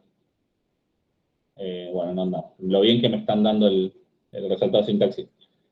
Bueno, acá lo que está diciendo es que Adam es un hombre, Peter es un hombre, Paul es un hombre, Mary es una mujer, Eve es una mujer, y acá empieza a definir hechos de paternidad en el sentido amplio de la palabra, o sea, de progenitor. Dice que Peter es hijo de Adam, Peter es hijo de Eve, Paul es hijo de Adam, Paul es hijo de Mary, y acá declara dos reglas. Dice que F es padre de C si F es hombre y además es F padre de C. Madre es lo mismo, nada más que cambia esta regla por mujer. La coma es el I. Y esto anda. Anda, puedes hacerle todas las preguntas referidas a esas reglas que cargaste. Por ejemplo, puedes poner no está acá. Vamos a... Estaba acá. SwiPL. Prolog, ¿cómo se carga la base de conocimiento? Espera, es una regla, tengo que terminar con punto. Sí, ¿sí o no? Lo hizo. Todo lo que sabe responder. No sabes otra cosa. Entonces le puedo decir woman Paul. Me olvidé el punto. No. ¿Qué es? Man Paul. Sí. Básico. Se complica un poco. ¿Quiénes son hombres? Adam. X puede ser Adam. Aprieto la barra espaciadora. X puede ser Peter. X puede ser Paul. Punto. Termina la clase. Y puedo preguntar si era, no me voy a acordar, quién es padre. Adam es padre de Peter. Entonces puedo preguntar. Padre, ¿cómo se escribe? Parent. ¿Qué es father? Father, Adam, Peter, true. Ya está. Y puedo preguntarle uno, ¿quiénes son hijos de Adam? No importa cuáles. Enter, Peter, barra espaciadora, Paul. Termina ahí. Puedo preguntar ¿quiénes son padres de Peter? ¿Quién es padre de Peter? ¿Quién es padre de Peter? Adam. ¿Y qué pasa si quiero agregar más conocimiento? Piensen que esto fuera, ¿de dónde estaba acá? Que estos fueran objetos en Python, clases, y estas son métodos de esas clases. Si vos quisieras preguntar, che, ¿y quién es abuelo de tal? Vamos a ponerle, para hacerlo simple, le voy a poner en castellano. Yo quiero saber quién es abuelo, un abuelo A de un nieto N. ¿Cuál es la condición? Y primero que nada, vamos a poner abuelo en el sentido masculino de la palabra. Primero que nada, abuelo tiene que ser hombre. Y además, tiene que abuelo ser padre de un hijo H, y además, ese padre H tiene que ser padre de ese nieto N. Esa es la relación de abuelo. No voy a ir mucho más allá porque no hay nietos, acá van a dar siempre falso. Pero esa es toda la lógica que tiene este lenguaje y se le puede cargar con un montón. Fíjense que piensen cuánta lógica yo me estoy ahorrando con esto. O sea, yo no estoy declarando ni estructuras nuevas, no estoy declarando objetos nuevos, no estoy instanciando nada nuevo, simplemente estoy diciendo los datos tienen este orden. Y los datos están jerarquizados de esta forma lógica, pero no se ejecutan en orden en particular.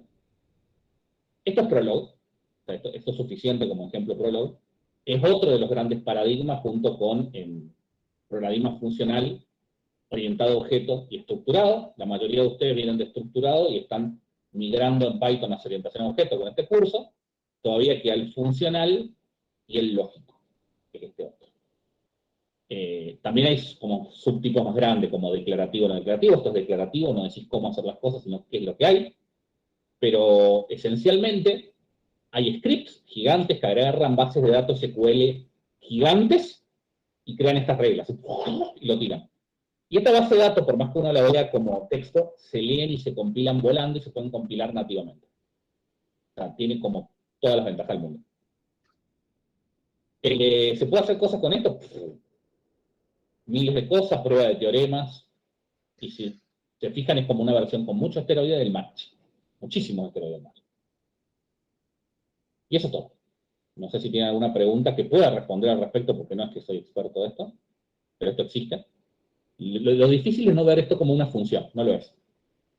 Porque uno se acostumbra a verlo como una función, no lo es. Bueno. ¿Vamos? Ok. Y digamos, si esto hay una interfaz que uno puede usar como Sí, Como, sí. digamos. Lo que acabo de mostrarle, primero, bueno, el lenguaje, o sea, vos puedes compilar, o sea, usar esto, hacer un script con esto. Sí. El tema es que hacer un script completo en Prolog, cuando no está acostumbrado a Prolog, No, debe ser durísimo. se puede hacer con Prolog todo. O sea, este lenguaje es puro incomplete, o sea, no tiene ninguna deficiencia frente a Python. Ninguna. Y de hecho, como corre naturalmente en paralelo, o sea, acá el concepto de paralelismo es como, So what, claro. no entiendo de qué me estás hablando, ¿cómo esto de que las cosas tienen orden? No entiendo, no existe eso. Lo que sí se puede hacer es si vos pones en las terminas está,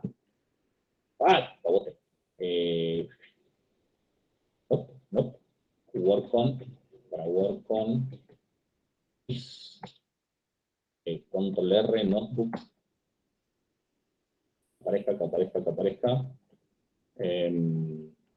Estuve viendo varios y al parecer el más popular de ¿cómo se llama? De todas las librerías para interfacear con Python, ¿cómo se llama? En caso de la gente que hace C, simplemente importar el .h, incluir .h está.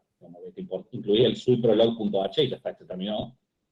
Pero tenés, esta es la que mejor vi, que es PySweep. De todas las que estoy viendo hay una banda, y te muestra ejemplos por acá. Fíjate que lo que hace es una query en Prolog, en algún lugar carga creo que acá lo que está haciendo es cargando hechos. Ajá. Y acá está haciendo la pregunta de si quiero que, ¿quién es hijo de Michael? Y compararlo con todas estas cosas. Tal que X sea John y que X sea Gina. Y podés hacer cosas más locas, digamos. O sea, tenés como la potencia de los dos lenguajes mezclada entre los dos. O sea, Buenísimo. esto, por ejemplo, cualquier cosa que vos tengas un montón de datos y quieras hacer consulta interactiva a ver qué le encontrás, esto vale la pena, pero, o sea, hacer este tipo de base de conocimiento. Crear la base de conocimiento es fácil porque tenés que cargar los hechos, así como, ¿qué hechos tengo? O sea, Claro. por ejemplo, es fácil crearle hechos, o sea, no es difícil. Nada más que a veces un poco retorcido. La charla que voy a dar mañana, voy a leer el era R, notebook, todo el mismo chiste. Las slides, acá yo tengo un sistema de datos de multicriterio, que están por acá. Fíjate que acá lo que dice, esto es un sitio bajo. ¿A qué hora das la charla mañana? Ah, estabas en el programa, me En acuerdo. las 11, exactamente cuando estoy aquí en la reunión con Taichi. Ok, Bueno, nos la perdemos, pero quedará grabada, por ahí después te podemos ver. supongo. Esto lo que hace, esto es un sistema multicriterio, lo que busca es, estos son acciones en el sentido de para invertir, Sí. y estos son diferentes métricas de esas acciones. ROE, retorno, cuánta plata ganás respecto a lo que metés. Capitalización es cuánta plata maneja esa acción. No es lo mismo la capitalización de Apple que la capitalización de Alpargatas, no es lo mismo. Y el riesgo es esencialmente qué tan variable es tu serie temporal. Eso es lo que se quiere ver, por matemáticamente. Dos son a maximizar, una a minimizar, y vos qué haces? Primero declarás estas cosas como hecho, es decir, digamos, pones algo así, criteria, ROE, a maximizar. Capaz que tendría que poner en minúscula. Primer hecho, eso es un hecho, ese criterio es a maximizar. Después pones capitalización, criteria, está bien, es un criterio, la capitalización a maximizar. Después decís, el riesgo es un criterio, en realidad es un solo criterio, así que sería criterium, pero bueno, criterium,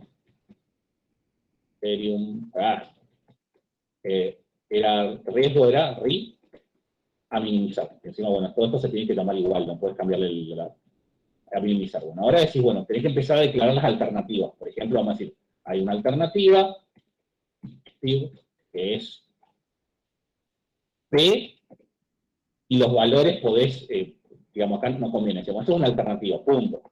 Ahora vos podés decir, qué sé yo, decís, no sé cómo sería algo así como eso se llaman funciones de utilidad, cada una de las cositas que están medidas acá. Hay una función de utilidad tal que en la alternativa P, en el criterio ROE, el valor es, qué sé yo, 7. Y cargas todo, así, esto, como notarán, se puede automatizar, podés agarrar, eso literalmente es una data frame de Pandas. Claro. Recorres, armas todo esto y empezás a preguntar. Así, quiero tal función de utilidad, tal que el criterio no me importa, pero sea maximizar, el valor no sea menos que X, bla, bla, y empezar a hacer, ¿cómo se llama? Asociaciones, ¿cómo se llaman estas reglas? O sea, si bueno, ahora quiero una regla que relaciona así, otra regla que relaciona así. O podés agarrar y decir una alternativa y en realidad esto es, podés dividirlo, cada alternativa en dos, en reglas que tengo, o sea, poder ordenarlo de 1000 formas. Ese es el problema que tienen los sistemas expertos. Los sistemas expertos tienen una cosa bastante loca, que no se las mostré, que es una de las pocas cuestiones, acá tengo que tener el drive, ¿sí? Doy un curso de posgrado en la Blas Pascal, una universidad privada acá. Quería mostrar y se llama Tecnología y Gestión de Negocios, y me pidieron que dé un curso de inteligencia artificial sin matemáticas, y doy primero un curso en lo que se llama Tecnología y Gestión de Negocio 1, es para administradores, o sea, nada que les muestre acá les va a parecer fascinante. Y doy otra materia que se llama Tecnología y Gestión de Negocios 2, que básicamente no les gusta ninguno, pero bueno, así son las cosas. Pero entre ellos les cuento el tema de las inversiones de la inteligencia artificial, y habla de los sistemas expertos, en un momento. Los sistemas expertos tienen algo bastante particular. ¿Se va a enterar la filmina ahí? Sí. Había un aparato que se llamaba sistema experto. O sea, había computadoras que lo único que hacían era correr Prolog a nivel micro.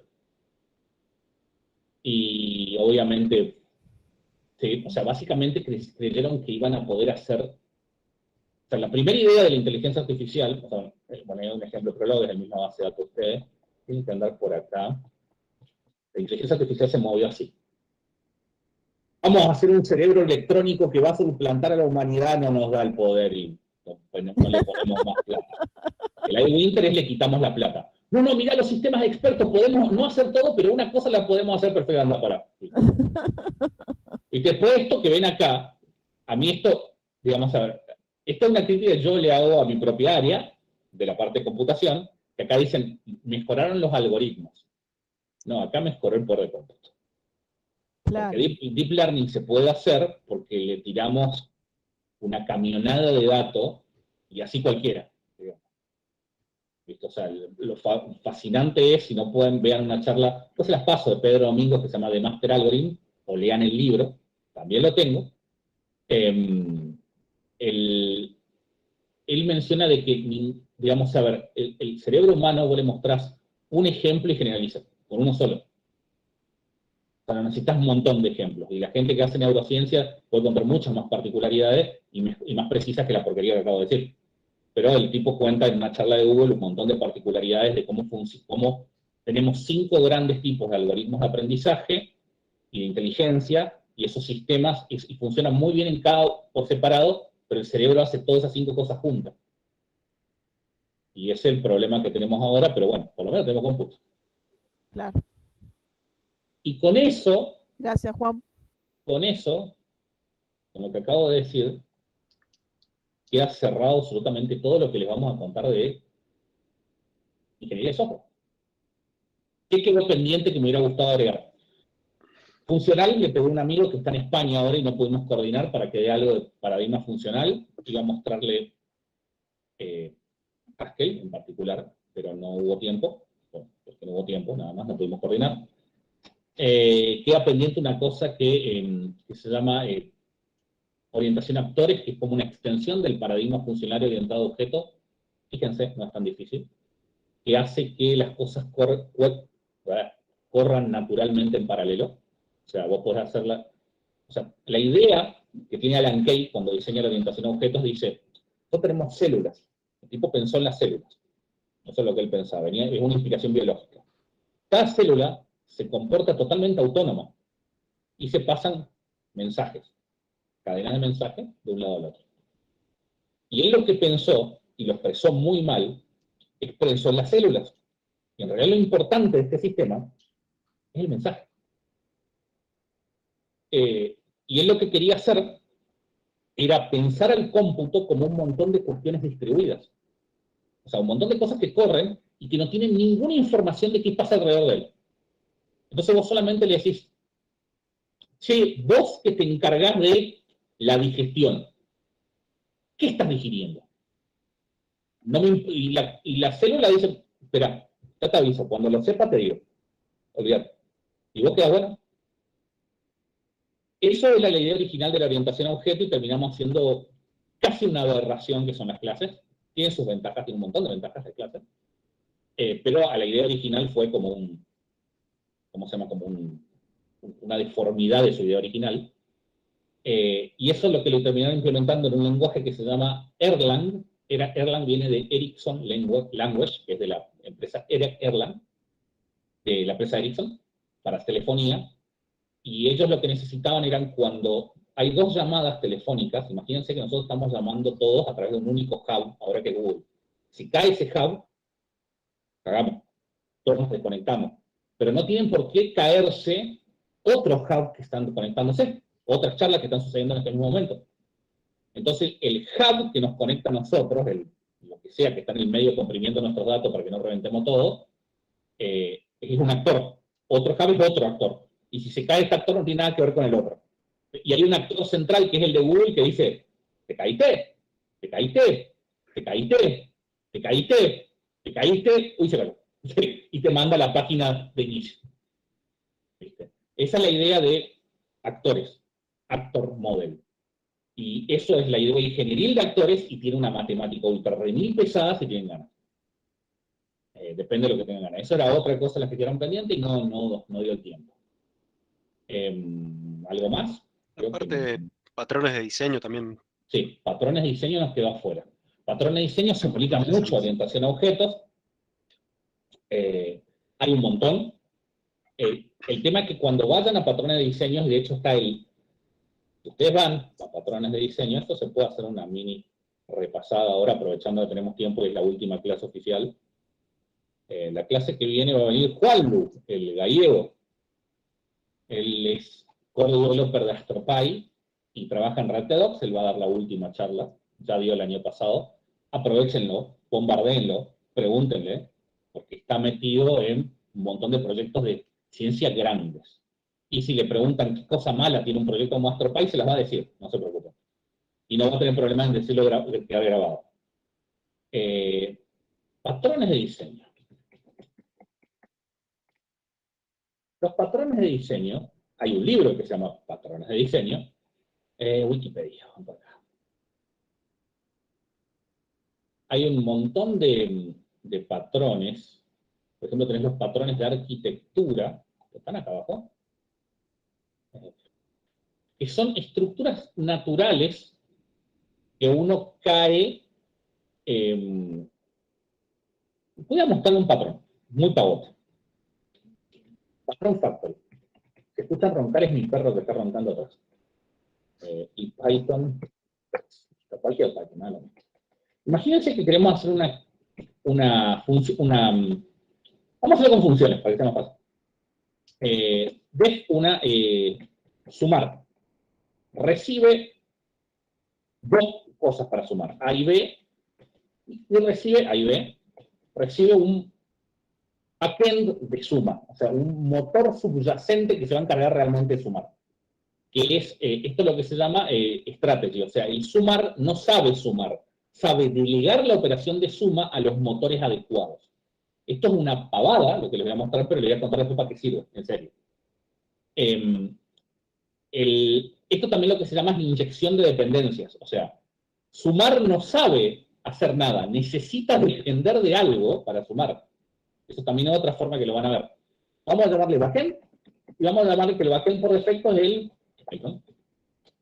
Digámosle, y lo único que hace es, hay un lugar donde buscar los backends, pongámosle vamos a llamarle func a la función que va a sumar realmente. El backend por defecto va a ser, vamos a sacarlo de acá, de backend. Backend, ¿escribí bien? No, backend. Y acá vamos a pasarle cuál backend querés sacar y el que haya llegado por parámetros. Sí. Y ahora lo único que quiero hacer es un return de func de A y B. O sea, la función sumar sabe recibir un A y B, sabe decir dónde tiene que buscar para lo que tiene que sumar, y ahora tengo que definir esa variable backend, que uno normalmente la vi en el orden inverso de lo que acabo de hacer, pero como tiene un intérprete interactivo, esto me da exactamente igual. Vamos a definir la función, vamos a sumar Python, y esta función que recibe un A y B, ¿y qué hace el sumar Python? Retorna un A más B. Bastante pobre. Y vamos a definir la función sumar NumPy, que recibe A y B, no importa NumPy, pequeño detalle. Vamos a hacer un return de np.add, creo que es A y B. Tendré NumPy en acá, import NumPy, sentí. Eso podría decir sumar Python,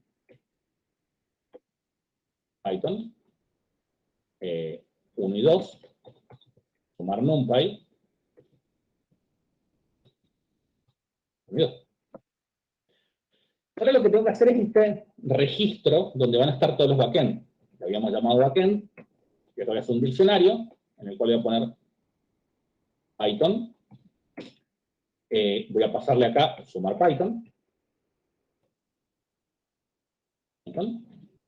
Y vamos a pasar, el otro es NumPy. NumPy. Vamos a pasar de sumar NumPy. Ahora puedo hacer sumar, es 1 y 2, y quiero usar el backend NumPy.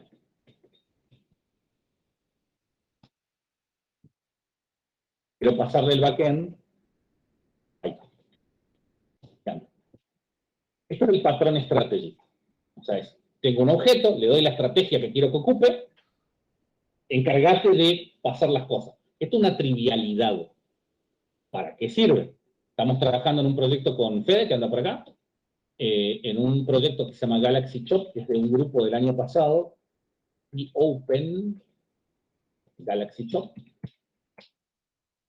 Sí, ni siquiera tengo que hacer un walk-on, me da fiaca. Pensemos que el fin de semana estuve paleando tierra y dije, no estoy para estas cosas. Soy bicho de escritorio, claramente. Trabajo en serio, no va conmigo.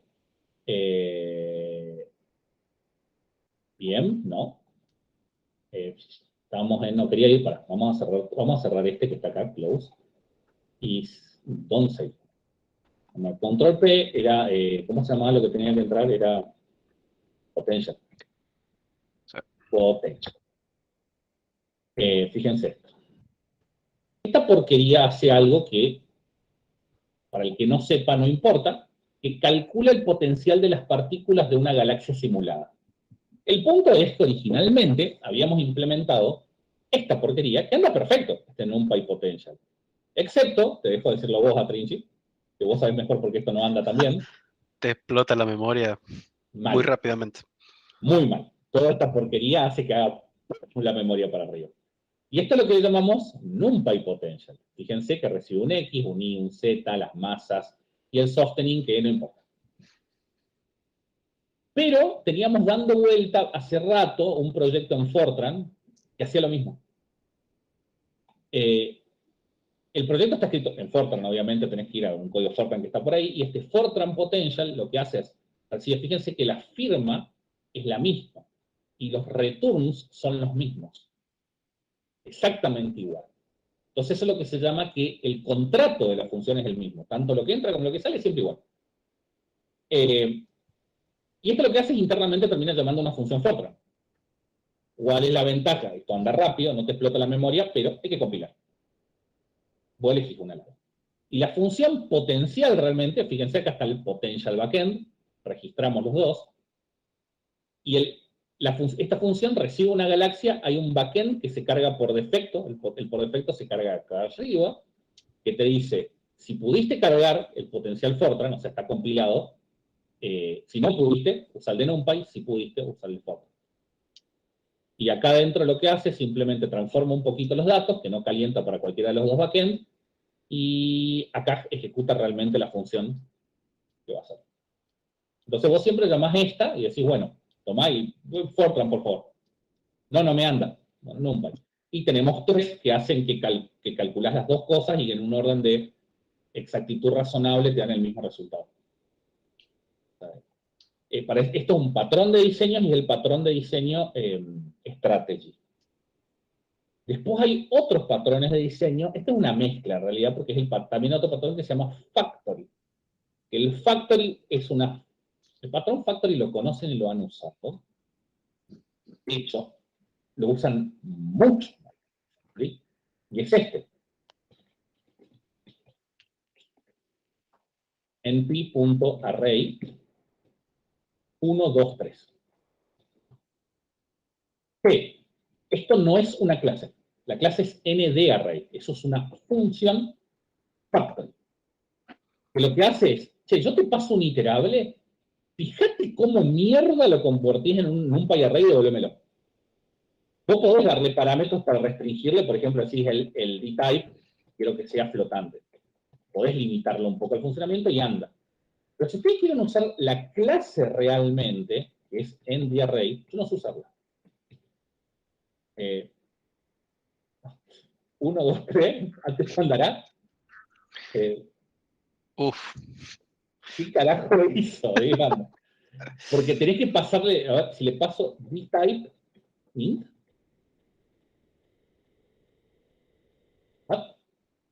Te está locateando memoria nada más. Sí, no sé bien qué está haciendo, pero la función representa múltiplemente. El shape. El shape le pasas primero, un buffer, o sea, es el orden, si querés que el orden sea C o Fortran, o sea, mil cosas, y eso es el patrón factory, o sea, vos haces una pequeña capa de abstracción para simplificarte la vida. De hecho, no sé si este factory puede estar en C. Vamos a ver si pongo el código. No creo. Bajemos. No, está hecho en C. También tenemos otros patrones factory implementados distintos, como por ejemplo, vieron que el diccionario, vos podés crear un diccionario así, por ejemplo, o podés decir a.fromKeys, dict.fromKeys, creo que eso anda, es lo mismo. También hay un montón de ese tipo de cosas. Bueno, hay muchos más patrones, hay patrones más estructurales, estos son patrones más de funcionamiento, está lleno. Algunos basados en la psicología, otros basados en biología y demás. Cada uno sirve para sus cosas, también vale la pena pegarle una mirada, porque no es algo que vos puedas evitar, eventualmente gravitas a estas soluciones porque son las soluciones naturales de ordenar código, ya sea con funciones o con objetos. No, el mismo objeto, hay uno que, con este cierro, les prometo, el singleton. El singleton es, a ver si puedo hacerlo. A ver si me sale.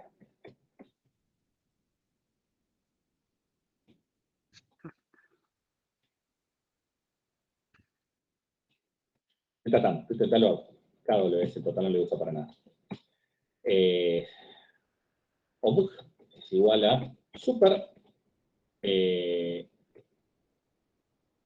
punto new args KWS y solamente si if cls.instance, ponen un solo guión porque sí, instance is none, cago self. Self no, pues no tengo self, ls.instance igual a eso y siempre hacemos un return de cls.instance. ¿Para?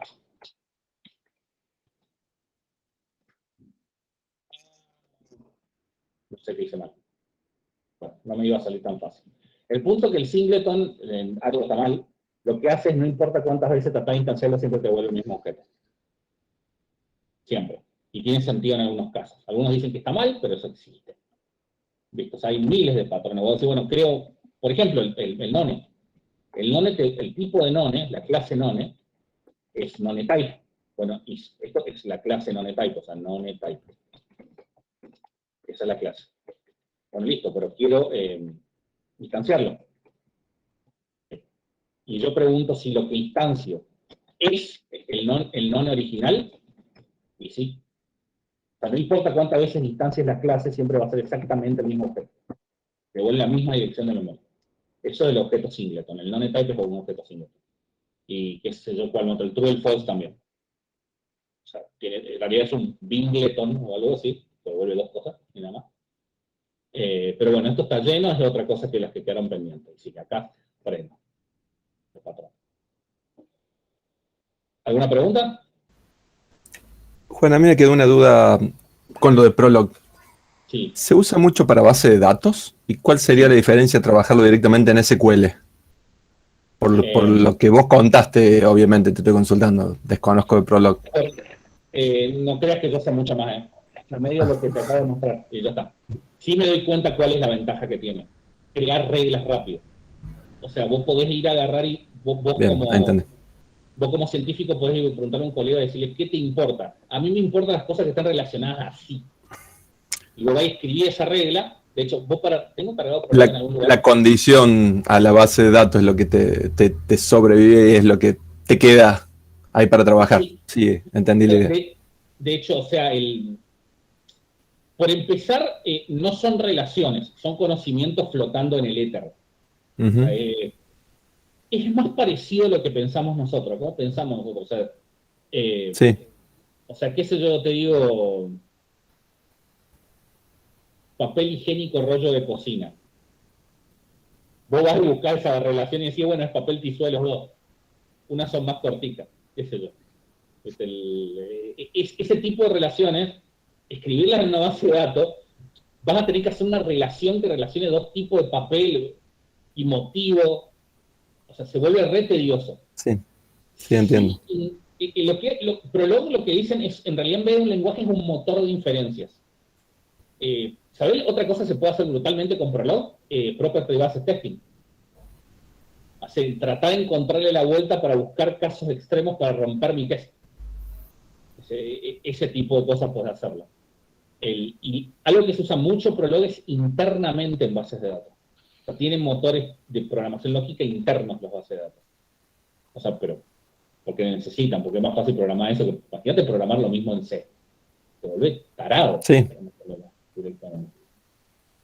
Pero la verdad es que siempre quedó pendiente. De hecho, yo me acuerdo que hicimos un proyecto, que publicamos un paper, que era para hacer análisis exploratorio en lo que se llaman, en unas cosas más redes de haplotipos, para el lado de biología, para allá, y además tenía otras condiciones. Y yo la hice en Python, y digo, ¿para qué? Lo hubiera cargado toda una base de conocimiento, digo, ahora. O sea, me hubiera ahorrado un montón de laburo y lo hacía más fácil. Y bueno, muriendo y aprendiendo. Sí, sí. Gracias. Espera, ¿más preguntas? Bueno, frenamos acá. Nos vemos el jueves, lo que somos, lo que estamos, y ya estamos, y cerramos todo. Recuerden para todos que esta es la última semana de reunión fija. Ya vemos cómo implementamos las consultas, de hecho las fechas ya están semioficialmente. La mesa de examen es el 23 de diciembre. Ya salieron hoy las oficiales.